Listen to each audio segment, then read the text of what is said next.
Jornal Vanguarda. Oferecimento: assistência médica Policlin Saúde. Direto da Central Vanguarda de Notícias, no ar.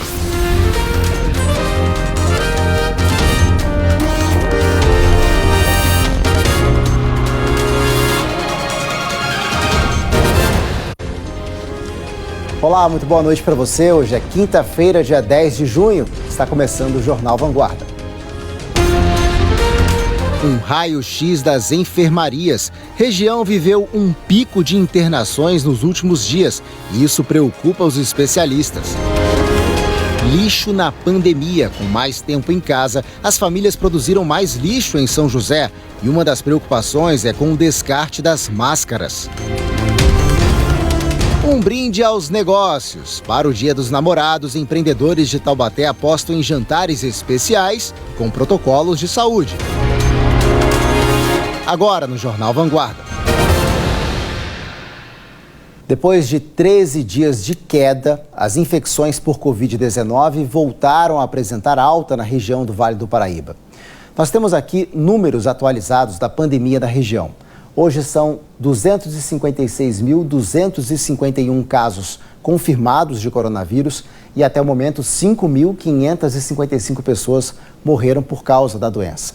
Hoje essa média móvel de novos casos está em 1.325, uma alta aí de 15%, quase 14,9%. A média está no limite da estabilidade, mas Taubaté ainda não atualizou os dados da pandemia hoje.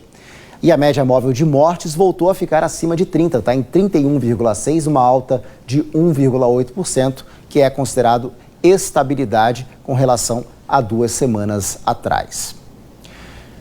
Outro número que a gente acostumou a ficar atento na pandemia é o de internações. E o número de pessoas que têm ocupado leitos de enfermaria na região tem se mantido alto, até bateu recorde esse mês. Uma situação que preocupa médicos porque pode levar a uma pressão sobre as UTIs da região. Depois de um ano tomando todos os cuidados, o Vanderlei acabou pegando Covid em março. O professor ficou 12 dias se tratando em casa até que o quadro piorou e ele precisou ser internado. Passou um dia na UTI e uma semana em um leito de enfermaria. Imaginei que eu fosse morrer. Eu não achei que eu fosse voltar. Você chegou a pensar isso? Sim, cheguei até mandar áudio dividindo os meus bens para a família, porque eu tinha certeza que eu não voltaria. Nesse período em que ficou no hospital, o professor viu de perto o que significam os altos índices de internação nos hospitais por causa da pandemia. Vi pessoas chegando e não tinha vaga e tinha que ser transferido para outro hospital. No quarto que eu fiquei, tinham mais 3 pessoas. 2 foram transferidos para intubação, para outro hospital. E aquela vaga foi preenchida, aquelas 2 vagas, por outros pacientes. E eu ouvia eles comentando que estavam chegando mais pacientes e não tinham vaga e tendo que ser transferidos. Nessa pandemia tem sido constante a preocupação de moradores e do poder público com a ocupação dos leitos de UTI para a Covid-19. Mas a situação dos leitos de enfermaria, que servem para tratar pacientes menos graves, também chama a atenção. Este gráfico mostra a quantidade de pessoas internadas em leitos de enfermaria no Vale do Paraíba. É possível ver um pico de hospitalizações no mês de janeiro e depois, no mês de março, houve uma nova alta, situação que vem se mantendo.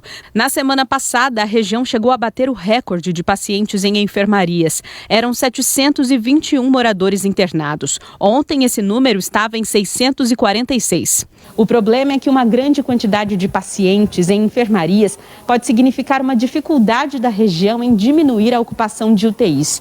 Isso porque parte dessas pessoas infectadas com a Covid-19 acaba piorando e precisa ser transferida para uma unidade de terapia intensiva. Tudo começa lá atrás. Casos novos, vírus circulando na comunidade, parte dessas pessoas adoecendo de uma maneira mais intensa, precisando de suporte hospitalar, lotam as enfermarias, das enfermarias parte desses vão para a UTI e que pode realmente levar a um esgotamento de UTI aí nas próximas semanas. A Santa Casa de São José dos Campos atende pacientes de várias cidades e o controle de pacientes nos leitos de enfermaria também é uma preocupação. Uma parte desses pacientes da enfermaria evoluem aí para internação de terapia intensiva. Isso é um fato. Então, a gente sempre tem essa preocupação de que quando a UTI está muito cheia, a gente ter o cuidado de analisar com critério os pacientes da enfermaria para verificar se a gente pode receber pacientes de outras cidades para dar segurança para o paciente que já está internado aqui. O hospital já se prepara para uma nova alta nos atendimentos. Dia das Mães, Páscoa, 1º de maio e agora feriado de Corpus Christi, 10 dias depois a gente colhe os resultados, de 7 a 10 dias. E aí a gente sofre uma pressão bastante grande, não só daqui de São José, mas do resto do Vale também, que acaba necessitando da Santa Casa para assistência. Então a gente realmente está preocupado. E São José dos Campos recebeu hoje um lote de vacinas da Pfizer. Amanhã começa a aplicação dessas doses entre profissionais da educação básica que tenham entre 40 e 44 anos. A gente vai falar agora ao vivo com a repórter Daniela Lopes. Oi, Dani, boa noite para você. Onde que vai acontecer essa imunização? Oi, Ademir, boa noite para você e para todo mundo que acompanha o Jornal Vanguarda. A imunização vai ser feita em 2 locais a partir de amanhã, no drive-thru do CEF até meio-dia e nas casas do idoso até às 5 horas da tarde. A cidade recebeu ao todo 8.670 doses da vacina da Pfizer e sobre isso eu converso agora então com a secretária de Saúde da cidade, Margarete Correia. Boa noite, secretária. Boa noite. Bom, quem está incluído nessa lista para receber essas vacinas que chegaram? De público novo, né? Nós temos a parte dos profissionais da educação, que amanhã vão ser concentrados entre 40 e 44 anos, e os aeroviários, que também temos uma lista, né, já proveniente da Infraero, com os 429 nomes, que estarão também vacinando. Além do rescaldo, então, de todos aqueles BPC, de pacientes com deficiência com BPC ou sem BPC, que não tenham se vacinado até o momento, e também as gestantes e puérperas que estavam fazendo a vacinação Coronavac, quem tomou está ok, e quem ainda não tomou das gestantes também pode nos procurar. E o que essas pessoas precisam levar até as unidades, aí, os postos de vacinação, para receberem as doses? Dos grupos nominal, vai ser checado somente realmente a comprovação de participar da Infraero, né, que faz parte dos aeroviários. E dos grupos gestantes e deficientes, todos aqueles documentos que já vinham sido praticados durante esse tempo. A diferença realmente está na educação, que além dos comprovantes de identificação, também tem que portar o QR Code, que é a autorização do Estado para que realmente a vacinação aconteça. A vacina da Pfizer precisa de algum cuidado especial para armazenamento? Como é que a prefeitura está lidando com ela? Ela é diferenciada, né? Por isso que ela foi colocada somente no CEF e também nas 4 casas do idoso, né? Porque exige uma capacitação da nossa equipe, já aconteceu durante a semana isso. Ela tem primeiro que depois de descongelada, no estado ela já vem com uma contagem regressiva de uso de 31 dias, né? Então durante 31 dias ela pode ser aplicada. E ela pode se conservar nesses 31 dias da mesma forma que é das outras marcas, de 2 a 8 graus. E na hora ali da vacinação, então a diferença é que, primeiro, a seringa ela é menor, é de 1 ml, o quantitativo que se aspira é 0,3, é bem pouquinho, também podem achar estranho, né? Então é bom ficar atento a isso. E ela pode ser usada por 6 horas depois que abre. Então ela tem um pouquinho mais de rigor nesse manejo na hora da vacinação. E os profissionais com menos de 40 anos vão ser vacinados ainda essa semana? Sim. Amanhã, então, são esses de 40 a 44, com QR Code na parte de educação. No sábado, todos esses grupos também serão recebidos nos mesmos locais, tanto no CEF quanto na Casa do Idoso, nas 4 casas do idoso, das 8 às 13 horas, né? Portando todos esses documentos, QR Code na mão, acima de 18 anos. Ok, obrigada, secretária, pelas informações. Ademir, de volta com você aí no estúdio. Perfeito, obrigado, Dani, pelas informações. A gente continua falando de vacinação. Nessa sexta-feira tem novidades na vacinação em algumas cidades da nossa região. Vamos conferir aqui, começando por São José. Os moradores de 57 anos sem comorbidades serão vacinados a partir de amanhã. As doses da AstraZeneca estão sendo aplicadas nas UBSs e no drive-thru do CEF das 8 até meio-dia. E nas casas do idoso até às 5 horas da tarde. Jacareí vai ampliar a faixa etária dos profissionais da educação. A partir de amanhã, Quem tem acima de 18 anos vai receber a primeira dose em 3 locais: Educa Mais Jacareí e Esperança e na UBS Central. O horário de vacinação é das 9 até às 5 da tarde. Agora a cidade de São Sebastião, no litoral norte, que também vai imunizar os profissionais da educação a partir de 18 anos em 2 pontos. Na quadra da Vila Amélia, das 8 até meio-dia, e na quadra da Escola Estadual Valquir Vergani, das 9 até as 11h30 da manhã. E na cidade de Guaratinguetá, nesta sexta-feira serão vacinados os profissionais da educação básica, que têm entre 18 e 44 anos. Atenção que apenas os nascidos de janeiro a junho que vão receber a primeira dose amanhã na UBS do Parque São Francisco. O horário varia de acordo com o mês de nascimento. O Instituto Butantan deve começar ainda neste mês os testes clínicos com a Butanvac. Os estudos com a nova vacina foram autorizados ontem, no fim da tarde, pela Anvisa. A imagem lembra uma granja, mas estamos dentro do laboratório da Butanvac. A tecnologia da vacina do Butantan é conhecida dos cientistas do Instituto há 10 anos. É a mesma da vacina da gripe, desenvolvida a partir dos ovos inoculados com o vírus inativado. O caminho entre o laboratório e o braço da população brasileira é longo, mas não tem perda de tempo. Antes mesmo dos testes clínicos serem liberados pela Anvisa em voluntários, o Butantan já tinha começado a produzir a matéria-prima da Butanvac. A vacina não vai depender de ingrediente farmacêutico ativo importado. 18 milhões de doses estão sendo produzidas, o que significa que as 2 granjas que trabalham para o Butantan precisarão entregar 9 milhões de ovos. Cada ovo dá para fazer 2 doses. Nossa previsão é que lá no final do ano, a partir de outubro, a gente tenha pelo menos 40 milhões de doses prontas, aguardando os resultados do estudo clínico. E essas vacinas já têm destino certo. Os primeiros testes em humanos devem começar ainda esse mês, em Ribeirão Preto, a 315 quilômetros da capital. As fases 1 e 2 vão ser feitas ao mesmo tempo. Nelas, o objetivo é verificar se a vacina é segura e não coloca as pessoas em risco.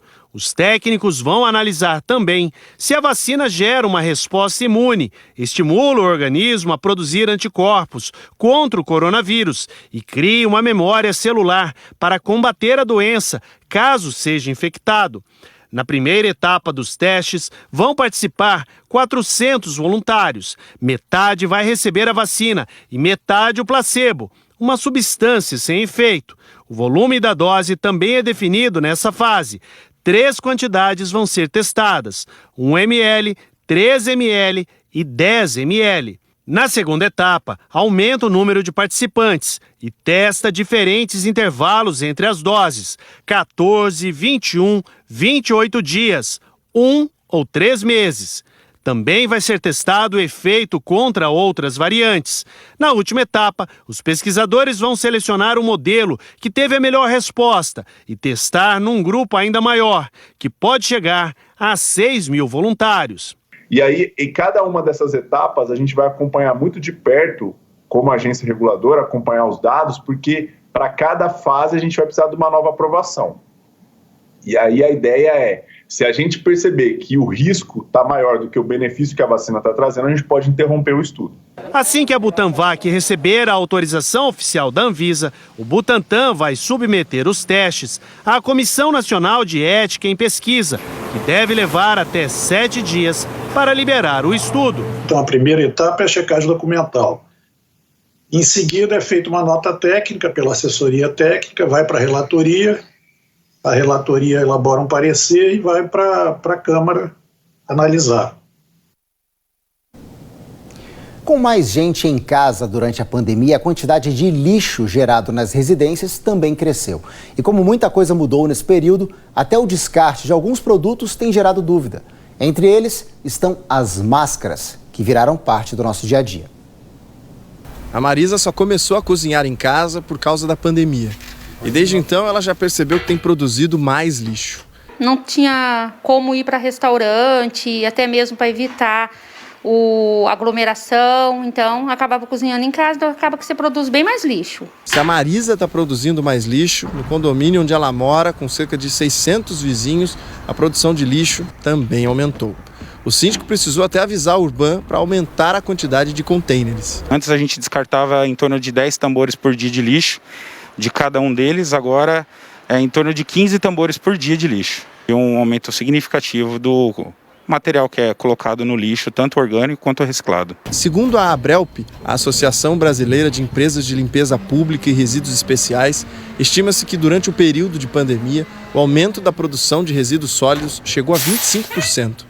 Em São José dos Campos, o aumento também foi percebido pela Urban no ano passado. Do ano de 2019 para o ano 2020, houve um aumento considerável, praticamente 13% a mais do lixo, tanto na área no lixo comum quanto no lixo reciclável, mais até no lixo reciclável. Já nesse ano, a gente tem notado que parece que está se estabilizando e voltando aos números de 2019. E nessa pandemia, um tipo de lixo começou a passar muito mais por essas esteiras. Além da preocupação com os trabalhadores, várias dúvidas surgiram. As máscaras estão sendo descartadas de maneira irregular. Seja ela de tecido ou descartável, elas não são recicláveis e devem ser jogadas no lixo comum, porque do contrário, quando elas passam nessa esteira, elas estão colocando em risco a vida dos funcionários. A Marisa teve Covid e tomou todos os cuidados com o lixo para não contaminar ninguém. O meu receio era eu jogar a máscara de qualquer maneira no lixo e acontecer alguma coisa com outra pessoa, né? Máscara, lixo comum, tá? Assim como qualquer tecido. E se a pessoa tem Covid, ou por exemplo, nas residências que tem Covid, não só a máscara, mas como nenhum material deve ser reciclado. O compositor Márcio Leonardo morreu hoje em Santo Antônio do Pinhal, vítima de um câncer de bexiga. Márcio Leonardo tinha 74 anos, ele escreveu A Festa de Santo Reis, uma das músicas mais conhecidas de Tim Maia, que também foi regravada por outros artistas, como Sandra de Sá e Lobão. Na década de 80, o compositor se estabeleceu em Santo Antônio do Pinhal, onde montou uma pousada. A seguir, mais uma paciente recuperada da Covid em São José, uma senhora de 105 anos. A gente volta já.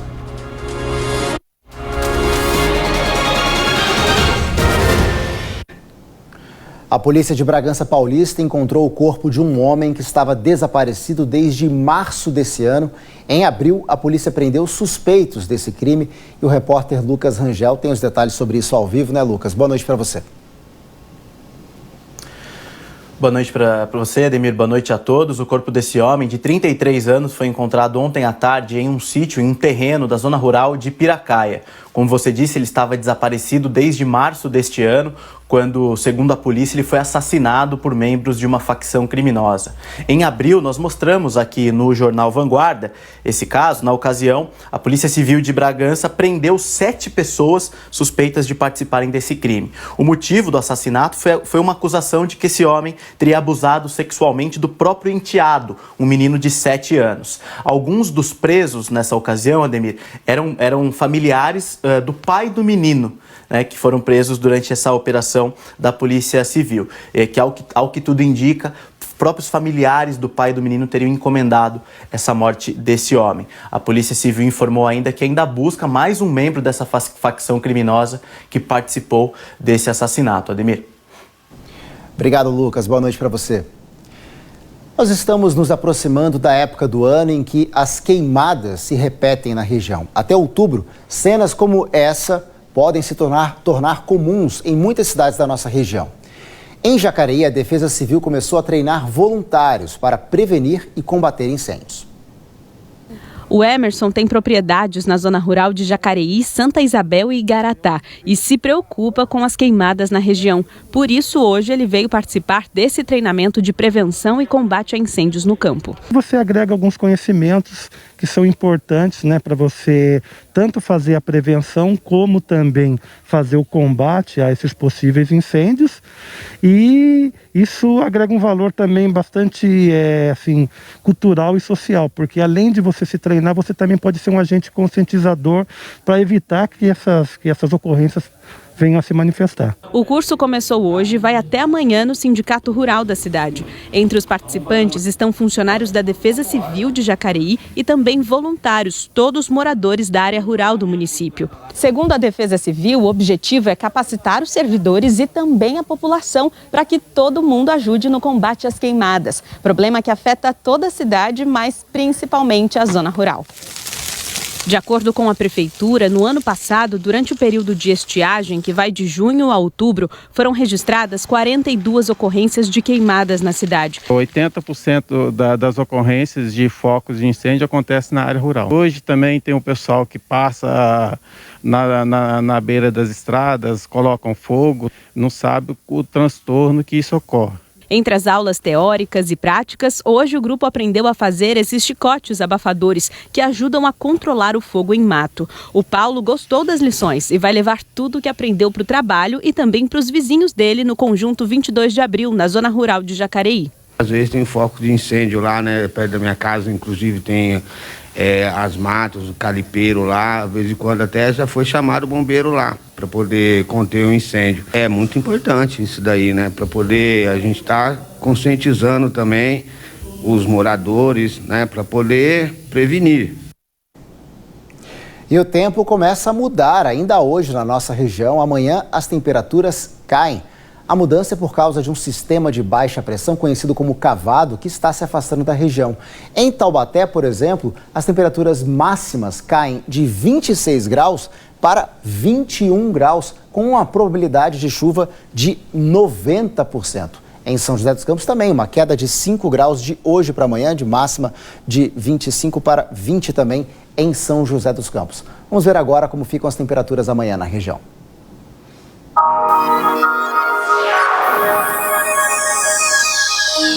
O tempo fica nublado em grande parte da região. No litoral norte pode chover com trovoadas isoladas. Em Caraguá e Ilhabela, variação de 18 a 24 graus. Em Pindamonhangaba, Roseira e Taubaté tem chance de chuva também, máxima de 21 graus. Na Serra, em Campos do Jordão e Santo Antônio do Pinhal, variação de 9 a 15 graus.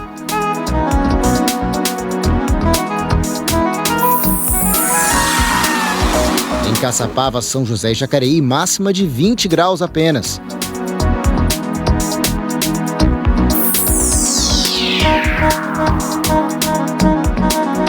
Na região de Atibaia, Bragança e Joanópolis, variação de 16 a 20 graus.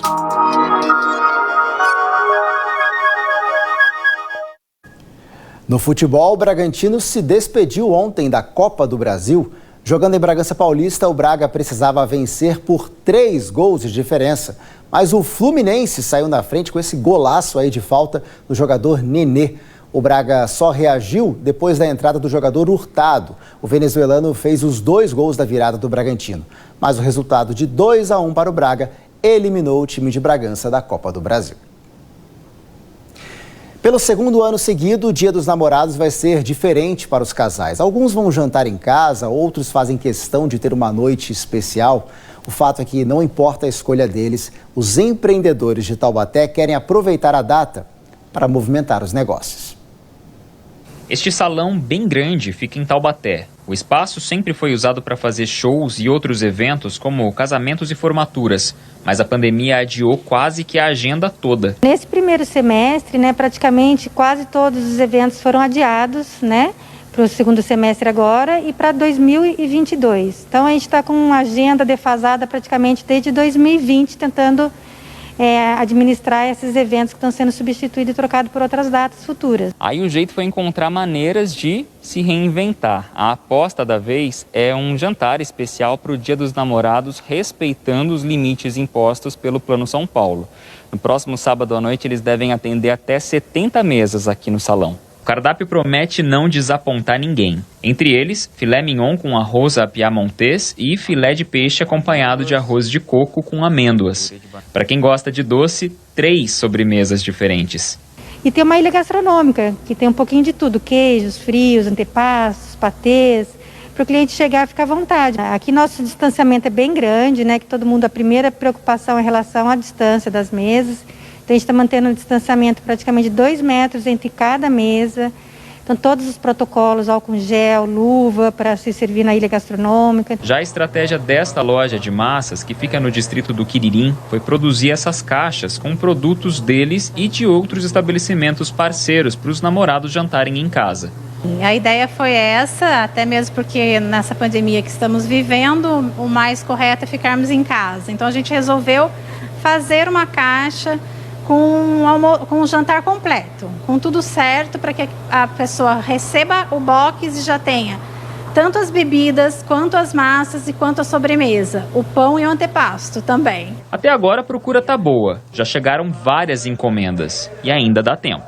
Vai ficar um box com custo bom para as pessoas não estarem gastando, porque hoje em dia está todo mundo não podendo, né, ter esse custo alto.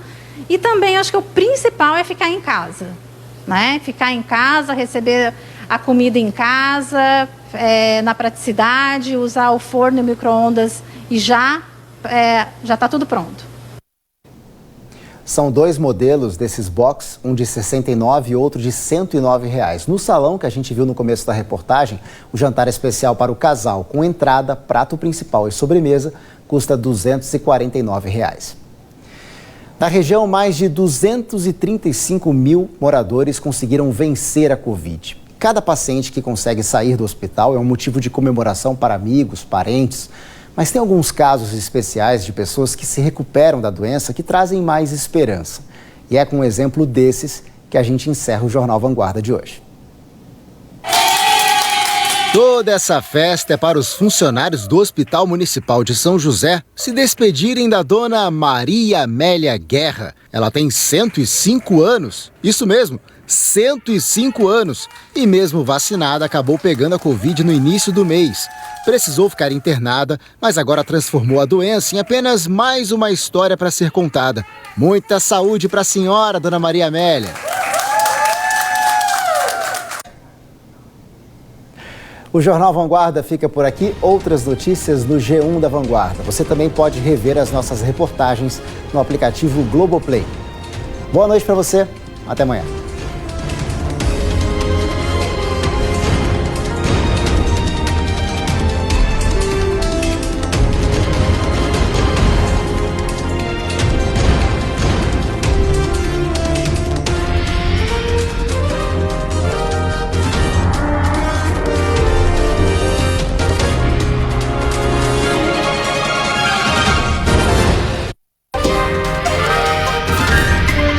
Jornal Vanguarda. Oferecimento. Assistência médica Policlin Saúde. Amanhã, Bom Dia Vanguarda. Tome o seu café com a gente, acompanhando a previsão do tempo, as primeiras notícias, tudo para você começar o seu dia muito bem informado. Bom Dia Vanguarda. Amanhã, 8 da manhã.